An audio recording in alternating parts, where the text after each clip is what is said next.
मोठी अपडेट आहे। शिवसेना युबीटीच्या ट्विटरवर ठाकरे बंधूंचा एकत्र फोटो ट्विट करण्यात आला आहे। हस्ता आंदोलन करतानाचा दोघांचा हा फोटो ट्विट करण्यात आलाय।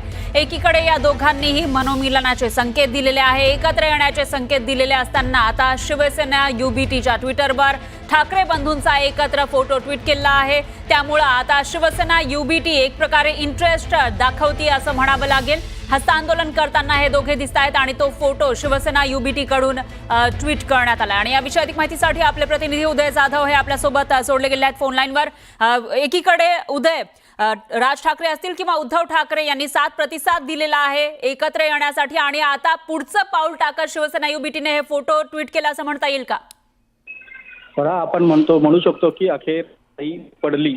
गेले कित्येक वर्ष मनसेकडनं टाळी देण्यात येत होती, मात्र टाळी काही पडत नव्हती। अखेरीस शिवसेना उद्धव बाळासाहेब ठाकरे पक्षाकडनं टाळी पडली असं आपल्याला म्हणता येईल। टाळी सोशल मीडियाच्या माध्यमातून पडलेली आहे। आता अधिकृत शिक्कामोर्तब कधी होतं हे पाहावं लागणार आहे। आज सकाळी जेव्हा आपण पाहिलेलं आहे, मनसे अध्यक्ष राज ठाकरे यांनी जेव्हा त्यांच्या मुलाखत झालेली आहे, महेश मांजरेकर यांची मुलाखत घेतली, त्यावेळेस त्यांनी सांगितलं की किरकोळ भांडणांमुळे महाराष्ट्र हित जे आहे ते बाजूला सारलं गेलं नाही पाहिजे। मात्र असं असताना मी अनेकदा टाळी दिलेली, आता मी पुन्हा एकदा एक प्रकारे सूचक इशारा जो आहे तो त्यांनी ठाकरे गटाला दिला होता। त्यानंतर ठाकरे गटाकडे देखील त्यांच्या अधिकृत ट्विटर हँडलवरती एक प्रतिसाद जो आहे सूचक असा तो देण्यात आलेला आहे। आता या ट्विटर हँडलवरनं मनसेची काय प्रतिक्रिया हे पाहावं लागेल। मात्र जे सकाळी राज ठाकरे यांनी एक प्रकारे टाळी दिली होती, सूचक इशारा दिला होता, सकारात्मक प्रतिसाद दिला होता, कुठेतरी आता पुन्हा एकदा सकारात्मक प्रतिसाद जो आहे तो ठाकरे गटाकडून आपल्याला मिळताना पाहायला मिळतोय। शिवसेना उद्धव बाळासाहेब ठाकरे पक्षाकडनं त्यांच्या अधिकृत ट्विटर हँडलवरती राज ठाकरे आणि पक्षप्रमुख उद्धव ठाकरे यांचा फोटो प्रसिद्ध करण्यात आलेला आहे। त्यामुळे अखेर टाळी पडली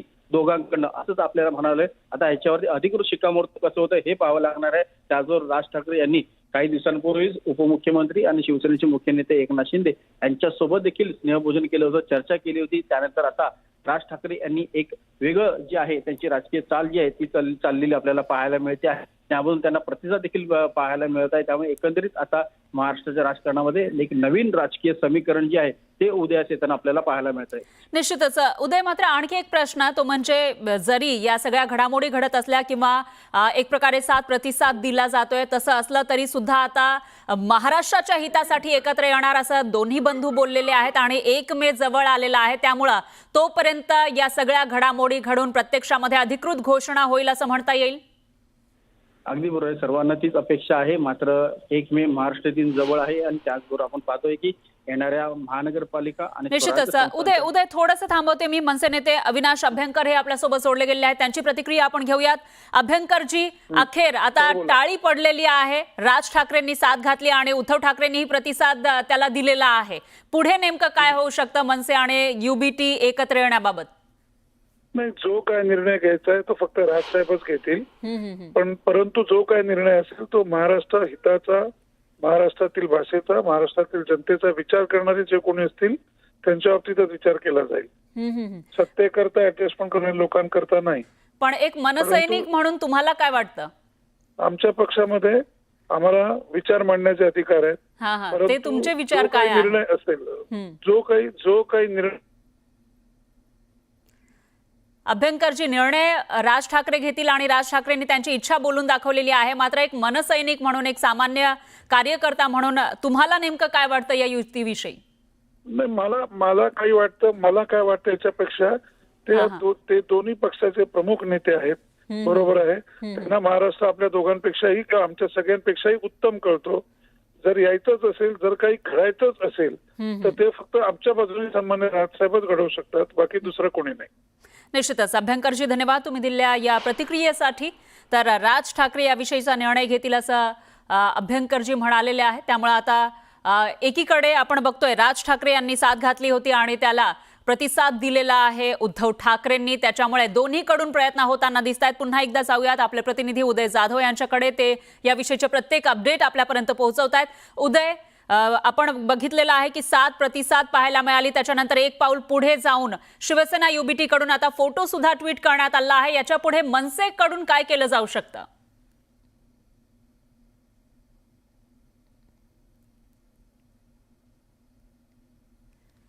उदय यांचा आवाज आपल्यापर्यंत पोहोचत नाहीये, त्यांच्याकडून आपण याविषयीचे प्रत्येक अपडेट घेण्याचा प्रयत्न करूया. दरम्यान भाजप नेते राम कदम हे आपल्यासोबत जोडले गेले आहेत.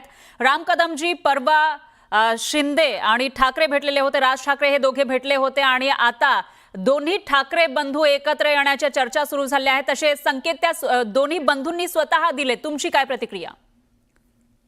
मुळामध्ये मनसेचे नेते माननीय राज ठाकरे साहेबांनी ज्या पद्धतीचं विधान केलं की महाराष्ट्राच्या हितासाठी मी पुन्हा एकदा टाळी द्यायला तयार आहे.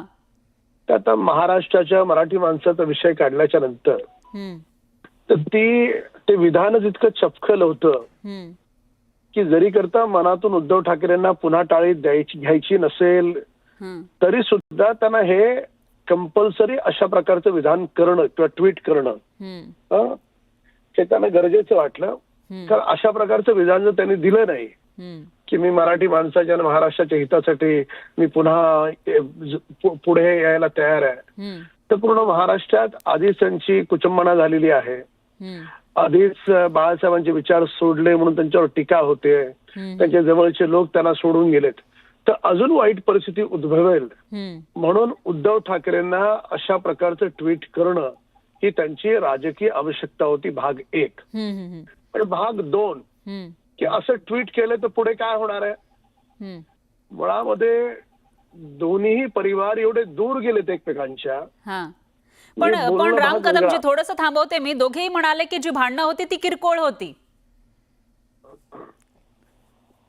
जरी करता सार्वजनिक मंचावर असं उद्धव ठाकरेंकडून वाक्य आलं असेल तरी देखील प्रॅक्टिकली दोन पक्ष एकत्र येणं कोणत्याही कारणासाठी हे दूरपर्यंत शक्य नाही.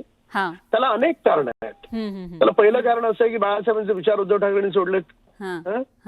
पण राम कदमजी, आता म्हणजे तुम्ही म्हणताय की हे शक्य नाहीये, पण राजकारणामध्ये काहीही शक्य आहे. अजित पवार हे भाजप सोबत आलेले आहेत, त्याच्यानंतर एकनाथ शिंदेही भाजप सोबत आले, किंवा काँग्रेस सोबत उद्धव ठाकरे गेलेले होते. अशामध्ये आपण समजूयात की दोन्ही ठाकरे बंधू एकत्र आले, आपण समजूयात, तर त्याचा परिणाम महायुतीवर काही होईल का येणाऱ्या या स्थानिक स्वराज्य संस्थांच्या निवडणुकीमध्ये? काय परिणाम होणार आहे? दूरपर्यंत काहीही परिणाम नाही. मुळामध्ये म्हणजे याचा फटका बसणार नाही असं तुम्ही म्हणताय? मी तुम्हाला सांगतो, संख्याबळ बाजूचं पाहिलं, मुळामध्ये काही शहर वगळता इतर ग्रामीण भागामध्ये मनसे नाहीये हे आपल्याला मान्य करावं लागेल, आणि उभाटाही नाही हेही मान्य करावं लागेल. आणि त्याच्यामुळे दोन्ही एकत्र आले. मुंबई महापालिका नाही, जर तरच्या राजकारणाला काही अर्थ असत नाही. मुंबई महापालिकेत देखील मी अधिकारवाणीनं आणि आकड्यांच्या आधारावर सांगू शकतो सध्याचं गणित की पुन्हा एकदा आमच्या भाजप शिवसेना युतीचाच झेंडा महापालिकेवर फडकेल. कारण जवळपास उभाटाचे जे प्रमुख यांचं नाव आहे विभागात असे 51 नगरसेवक हे खऱ्या शिवसेनेकडे म्हणजे एकनाथ शिंदे साहेबांकडे आलेत. निश्चितच राम कदमजी, तुमचा मुद्दा लक्षात आला आहे. दरम्यान धन्यवाद तुम्ही दिलेल्या या प्रतिक्रियेसाठी. जरी हे दोघे एकत्र आले तरी काही परिणाम होणार नाही असं राम कदम म्हणतात.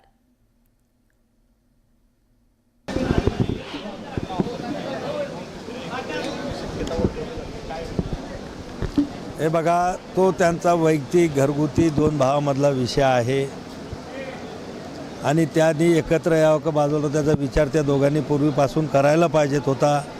पण निघे उशिरा का होईना, जर एकत्र येण्याची सुबुद्धी येत असेल तर त्याच्यात आम्हाला त्या ठिकाणी आनंद आहे. आम्ही निश्चितच त्याच्यात वाईट वाटण्यासारखं काही